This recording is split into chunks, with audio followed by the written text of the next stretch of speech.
Bismillahirrahmanirrahim. Assalamualaikum warahmatullahi wabarakatuh. Kembali lagi, ini video yang kedua ya, mengenai buku Menelaah Pemikiran Agus Mustafa. Jadi sebagai hujah kembali.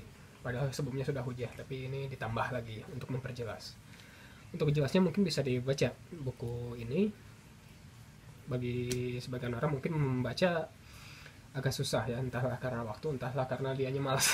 Jadi mungkin akan saya rangkum, jadi jadikan sebuah video. Ya, sekali lagi ini bukan untuk apa ya, bukan untuk sakit hati saya karena komentar netizen atau bukan, ini semata-mata untuk dakwah ya. Kalian berkata orang-orang yang berpikir harus menggunakan akal ya, sekarang gunakanlah akal. Insya Allah saya akan menyampaikan bagaimana pandangan Ahlus Sunnah wal Jamaah terhadap ini. Apakah Bapak Agus Mustafa bertolak belakang dengan paham Ahlus Sunnah itu tidak? Ini ada bukti ya. Balik lagi, sudah dijelaskan bahwa pemikiran Bapak Agus Mustafa adalah pemikiran postmodernisme yang menelurkan pada anti otoritas, lalu skeptisme. Anti otoritas adalah menganggap tidak ada yang benar di dalam agama karena yang benar itu mutlak dari Allah. Oke, lalu skeptisme mengenai tidak ada yang final di dalam Al-Quran ya. Jadi kenapa bisa ada menelurkan pemikiran anti otoritas agar pembaca tidak terpaku pada penuturan ulama ya, secara tidak langsung. Kan tidak ada yang benar dengan paham anti otoritas ini. Makanya kenapa buku-buku beliau tidak ada satupun dia berujuk kepada pemahaman ulama ya, karena dia berpikir anti otoritas, tidak ada yang otoritas, lalu menelurkan skeptisme. Lalu yang ketiga, membuat tameng pemahaman dari Al-Quran tidak salah. Kenapa? Karena dalam buku-bukunya dia menjelaskan metode puzzle yang dia usung, yaitu menafsirkan Al-Quran dengan Al-Quran. Apakah kenyataannya seperti itu? Mari kita simak ya video yang kedua ini. Oke, bantahan yang pertama mengenai anti otoritas. Apakah benar di agama ini tidak ada otoritas, alias kebenaran mutlak hanyalah milik Allah? Oke, itu untuk meruntuhkan para ulama ya. Jadi jangan merujuk ulama, rujuklah kepada Al-Quran. Oke, jadi tidak ada otoritasnya. Oke, saya akan menjawab dengan analogi ini. Jika Anda sakit, siapakah yang Anda hubungi? Apakah Anda menghubungi dokter ataukah menghubungi bengkel? Ya, kalau Anda sakit, Anda menghubungi dokter atau menghubungi bengkel? Kenapa bisa seperti ini? Ini analogi ya. Analogi. Jadi kalau misalkan kenapa memilih, pastinya itu akan memilih dokter dibanding memilih bengkel. Kalau kita sakit, karena dokter memiliki otoritas dalam bidang kesehatan atau medis. Ya. Tidak ada ya orang yang sakit menghubungi bengkel. Tidak ada. Karena dalam bidang kedokteran, bidang medis pun ada yang memiliki otoritas, yaitu dokter. Itu pun bisa diaplikasikan kepada agama. Agama pun memiliki otoritas, yaitu ulama. Ya. Nah, di bidang kedokteran saja ada kok yang memiliki otoritas, yaitu dokter. Di bidang agama pun ada. Ya, yaitu agama. Yaitu ulama. Ya, kenapa bisa sampai seperti ini? Karena ulama-ulama sudah menafsirkan Al-Quran, dibikin anti otoritas, tidak ada yang otoritas, tidak ada yang benar, ulama pun bisa salah. Oke, makanya dia memasukkan pemikiran beliau, memasukkan pemikiran ini, makanya agar diterima. Oke, kalau misalkan seperti itu silakan. Berarti Anda pun kalau misalkan sakit, silakan menghubungi Bapak Agus Mustafa ya, karena tidak ada otoritas. Betul. Sedangkan ilmu kedokteran pun itu ilmu Allah, yang benar hanyalah Allah. Oke, ini logika juga ya, karena sebagian besar pembaca Agus Mustafa lebih mendominan kepada akal. Saya pun akan membantahnya dengan segi akal juga. Ya, kenapa sakit menghubungi dokter, tidak ke bengkel? Karena dokter memiliki otoritas di dalam ilmu medis. Begitupun agama, yaitu ulama memiliki otoritas. Oke, maka dari itu kalau misalkan kita ingin mempelajari Al-Quran, pelajarilah bagaimana ulama menafsirkannya ya. Bah, ini bisa kita lihat syarat-syarat mufasir atau orang yang memiliki otoritas untuk menafsirkan. Nah, oke, ada di halaman 33.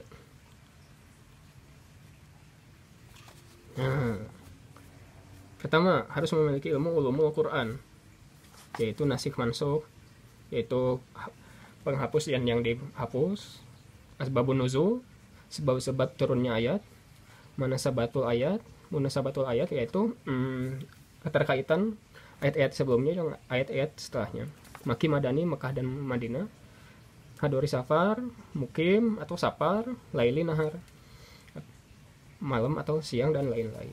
Lalu ilmu bahasa, ya Al-Quran saja turun dengan bahasa Arab kok, ya berarti harus paham dulu bahasa Arab ya. Lalu ilmu nahwu pun sama, sorof, ilmu turunan kata, istiqoq ya, ilmu balaghah, ilmu qiraah, ilmu usuluddin, ilmu usul fikih, ilmu hadis-hadis Nabi, ilmu wahbi, masya Allah banyak sekali.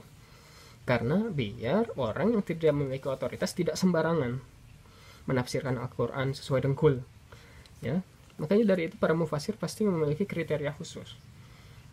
Wah, lalu bagaimana dengan Pak Agus sendiri, apakah beliau memiliki ilmu ini atau tidak? Padahal ini penjelasan ini sudah dibahas di video saya sebelumnya, tapi masih aja orang yang tidak paham ya, karena hawa nafsu berpikir ini adalah sebuah kenyataannya.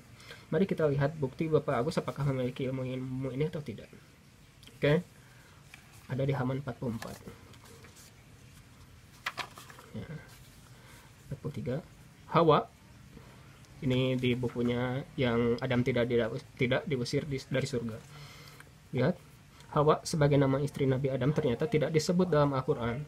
Kitab suci Islam ini hanya menyebutkan istri Adam tanpa penjelasan detail yang bercaranya. Sedangkan Hawa yang bermakna lain justru disebut dalam sejumlah 30 kali dalam berbagai ayat. Maknanya adalah hawa nafsu, potensi untuk merusak, menyesatkan ataupun merugikan. Nah, dibantah oleh buku ini ya. Tampak dari kata yang kami tebalkan di atas bahwa Agus Mustafa belum bisa membedakan dua kata tersebut, Hawa yang istrinya Nabi Adam ataukah hawa nafsu. Semestinya siapapun akan dapat membedakan dengan mudah antara Hawa yang menjadi istrinya Nabi Adam dan Hawa yang berarti hawa nafsu. Oke, tulisan Arabnya Hawa ada hamzah di depannya, Hawa un ya. Sedangkan Hawa yang berarti hawa nafsu, Hawa dengan alif maksur. Tahu itu atau tidak nih? Alif maksur, alif koto. Oke, kita lanjut ya. Mungkin Agus Mustafa hanya melihat terjemah Al-Quran yang tidak disertai dengan transliterasi dalam Al-Quran digital. Ya, setelah beliau mengeksplorasi kata Hawa, jadi ngetik kau Hawa nih, keluar ada berapa banyak. Nah, di Al-Quran digital tersebut. Apakah ini hanya omong kosong ataukah argumen? Ini diberikan sedikit bukti, memberikan sedikit gambaran bahwa apa yang kami paparkan tersebut adalah fakta, bahwa yang dilakukan Agus Mustafa adalah hanya searching terjemahan Al-Quran. Oke, bisa dilihat di bukunya Pusaran Energi Ka'bah halaman 29-30 cetakan ke-6 2004 ketika beliau membahas tentang peredaran planet.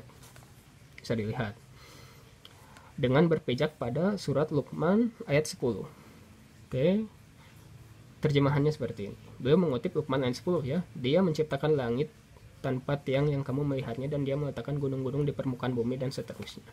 Namun ayat yang diterjemahkan dengan terjemahan di atas justru Luqman ayat 31. Jadi Arabnya Luqman ayat 31 tapi terjemahannya Luqman ayat 10. Maka apakah ini hanya sebuah kebetulan? Kalau kebetulan mungkin hanya 1, 2, ini ada banyak. Oke, lalu kembali lagi. Agus Mustafa kembali mengulangi kesalahan serupa ketika hendak mengutip An-Nisa ayat 131 itu, dan kepunyaan Allah lah apa yang di langit dan yang di bumi, dan sungguh kami telah memerintahkan kepada orang yang diberi kitab sebelum kamu, dan seterusnya. An-Nisa ayat 131. Tapi ayat yang diterjemahkan dengan terjemah di atas justru bukan redaksi An-Nisa 131, tapi An-Nisa 141. Jadi menuliskan ini. Ini An-Nisa ayat 141 tapi terjemahnya An-Nisa ayat 131. Dua, kesalahan yang sama terjadi. Oke, jadi ini aduh ada banyak ya Allah. Di buku terpesona di Sidratul Muntaha halaman 76-77. Nah, berikut kejelasannya. Dan jika berpalingan mereka darimu terasa amat berat bagimu, maka jika kamu dapat membuat lubang di bumi atau dan seterusnya. Oke. bisa dilihat ya. Jadi Quran surat At-Tur ayat 38 diterjemahkan dengan terjemahan Al-An'am 35 ya. Al-Jin ayat 8 diterjemahkan dengan At-Tur ayat 38.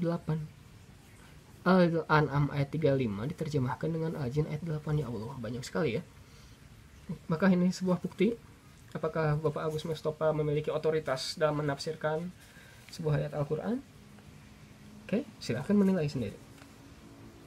Oke, ada lagi, nanti mungkin akan saya bahas mengenai ayat mutasyabihat.